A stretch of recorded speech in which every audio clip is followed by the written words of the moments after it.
خراج پیش کرنا چاہتا تھا یہاں ہماری ہمسائیگی کے اندر اس خاتون کو جس نے اللہ اکبر کا نعرہ لگا کر کے بتلایا کہ یہ امت ابھی بھانج نہیں ہوئی، اس امت میں آج بھی بیٹیاں موجود ہیں جو اپنی آبرو پر پہرا دے سکتی ہیں۔ کچھ لوگ سمجھتے ہیں کہ یہ بے پردگی یہ ترقی ہے، یہ ماڈرنزم ہے، ایسا نہیں ہے، یہ جہالت تھی۔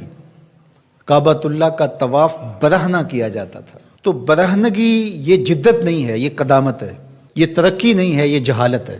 اس سے اسلام نے نکالا ہے اور پردے کی طرف اسلام انسانیت کو لے کر کے آیا ہے۔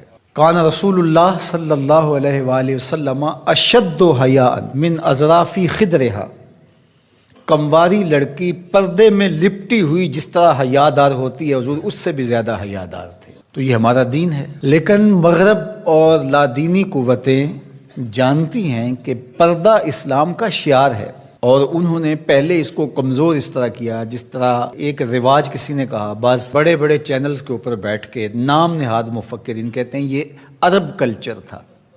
عرب کلچر تو برہنگی تھا، عرب کلچر تو برہنہ طواف کرنے کا تھا، گھروں پہ جھنڈے بدکار خواتین کے چھتوں کے اوپر عرب میں لگتے تھے۔ تو یہ پردے کا تصور کلچر نہیں ہے، بلکہ یہ سنت زہرا سلام اللہ علیہا۔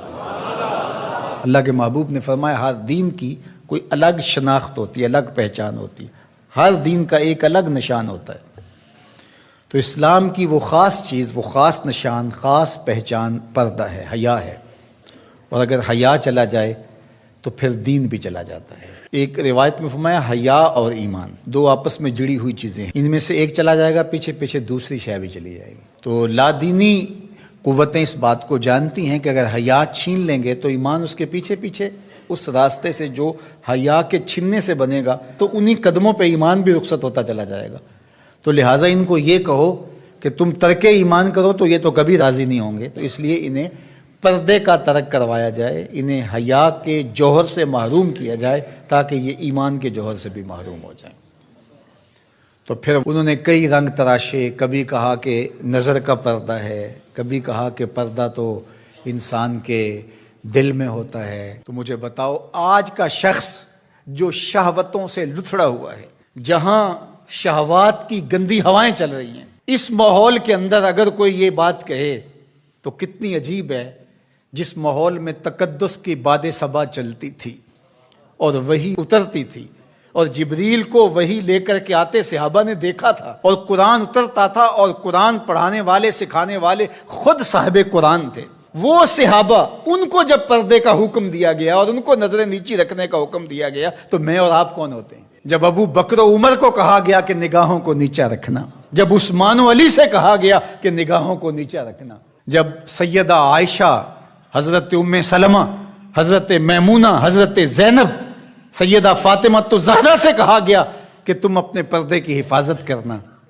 تو مجھے بتائیے اس تقدس مآب ماحول کے اندر بھی جب پردہ کرنے کے لیے مومنوں کی ماؤں کو حکم دیا گیا، اور ابو بکر و عمر، عثمان و علی عشرہ مبشرہ جن کی جنت کی ضمانت بھی رسول اللہ نے دی ہے، تو جب ان کو بھی کہا گیا کہ نگاہوں کو نیچا رکھنا تو میں اور آپ کس شمار میں ہیں؟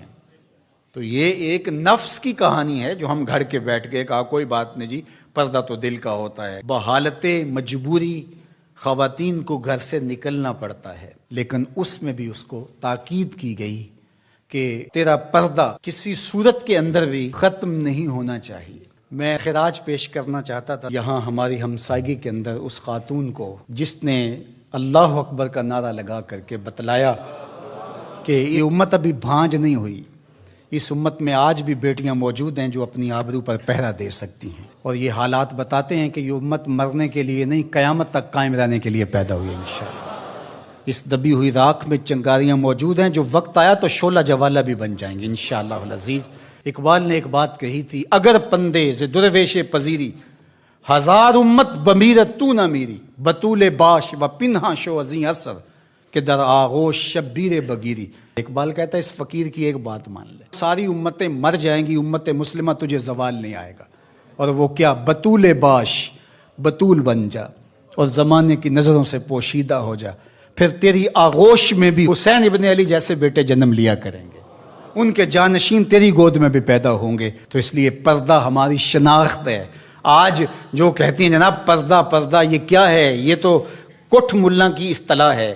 کچھ بولتی ہے جناب یہ دقیانوسیت ہے، کوئی کہتے ہیں یہ زمانہ قدیم کی کہانیاں ہیں. جب قبر میں اتریں گے تو اس وقت مرد کے لیے 3 چادریں، عورت کے لیے اسلام نے پھر بھی 5 چادریں رکھی ہیں. اس وقت اس کا کفن بھی الگ رکھا ہے اس لیے کہ وہ پردے کی چیز ہے. تو کیا کوئی عورت کہتی ہے کہ مجھے سکرٹ میں دفن کر دیا جائے، میں بے پردہ قبر میں جانا چاہتی ہوں؟